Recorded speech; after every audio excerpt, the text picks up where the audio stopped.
اللي هيقول لي الزمالك كان بيلاعب فرقه منظمه والله ما ضرب ولا بلاش. احنا انتوا جمهور محترم يا جماعه.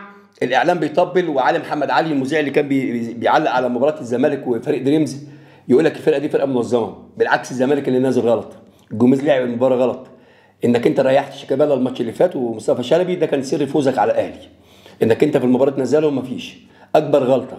الزمالك استهتر، الزمالك نازل تشكيله غلط في غلط، الزمالك كان بيلعب لعب عشوائي، الزمالك بيلعب فرقه تخسر في اي حته من اي حد العدد اللي انت عايزه.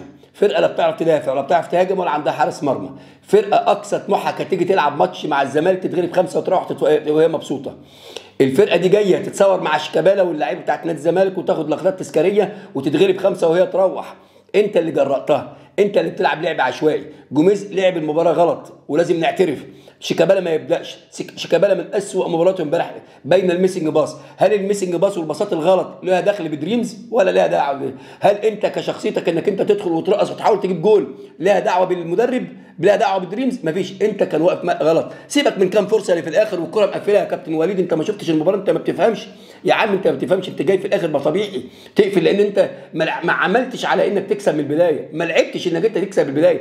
اللي انت عارف اللي ما بتنزل وانت عندك روح وعندك بتلعب صح ربنا بيكرمك، لكن انت ما بتلعب غلط فهي لازم تقفل معاك. مع احترامي امبارح مصطفى شلبي عمل ايه؟ لعبه واحده ما عادش غيرها. يعني ده بيثبت ان اللعيبه دي لعيبه ما ينفعش تبدا ماتش. عبد الله السعيد لما يبقى انت بتلعب في طبعا بطوله افريقيا ما فيهاش عبد الله السعيد، لما تلعب وتحس ان قيمه عبد الله السعيد انك لازم يكون موجود.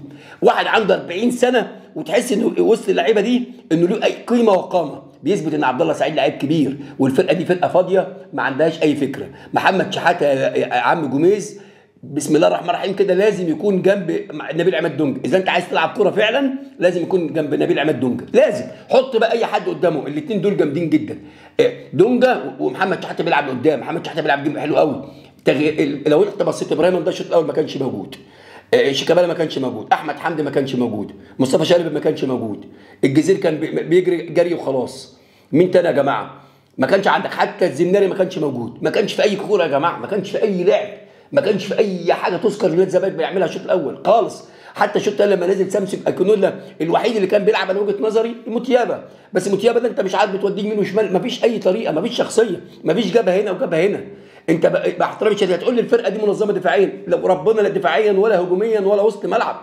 الزمالك بيستهبل واحنا متعودين دايما ان بصفيح يعني بالصراحه كده ان دايما جمهور الزمالك ما ينفعش يفرح مرتين ورا بعض عشان يبقى متفقين، ما ينفعش يفرح مرتين ورا بعض. يعني انت عملت جيم حلو مع الاهلي المفروض بقى تكسب بقى يا اخي، تنزل وتدك الفرقه دي الصفاره تنزل تخلص عليهم.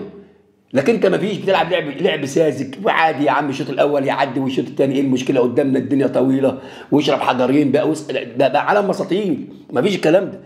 جوميز يتحمل الخطا، جوميز وتشكيله. وانا بقول اهو شيكابالا انت عاقبته الماتش اللي فات هو ومصطفى شلبي عشان كده ربنا كرمك. العدل اساس الفوز بعد ما اساس الملك. اذا انت مدرب عادل ربنا بيكرمك.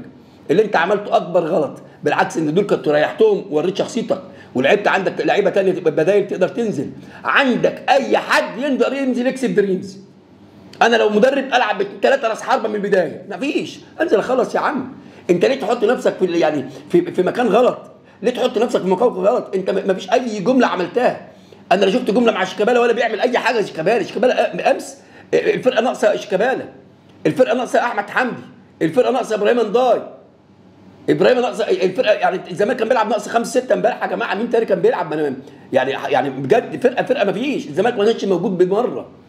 موتيابا بيحاول، نبيل عماد دونجا يعني شايل الهم دايما بيقطع قاطع ودايما بيضغط ورا. ما فيش. مع احترامي الشديد انا ما شفتش حد. لا احمد حمدي كان بيلعب كوره، لا ابراهيم ده كان بيلعب، لا سيف الدين الجزيري ولا بيلعب، لا شيكابالا بيلعب، لا الزناري بيلعب. فرقه فيها 5 6 لعيبه مش موجودين. ومع ذلك انت بتقول لي انك انت بتلعب فرقه منظمه مين يا عم؟ ده فرقه قسما برب العزه جايين يتصوروا ويتغلبوا 5. الفرقه دي 14 في الدوري. انت حطيت نفسك في موقف صعب، فلازم اللعيبه دي عشان تكسب يقولوا بسم الله الرحمن الرحيم رايحين نكسب هناك، ومن صفاره الحكم بيصفر تنزل تضغط وتجيب جول. لازم. اصل البطوله دي مفيش اسهل منها. انت الانديه بتاعتك اللي كانت بتلعبك بطوله ايه؟ يعني الوداد ما دخلش في بعض الانديه يا جماعه الكبيره ما دخلتش لما بتدخل في بطوله اوروبا. المفروض بطوله افريقيا بتيجي تلعب عندك. انت البطوله فاضيه، فاذا انت ما خدتهاش يعني حرام. جاي لك 60,000 متفرج تروحهم زعلانين ليه؟ اذا عجبك الفيديو اشير كومنت. السلام عليكم.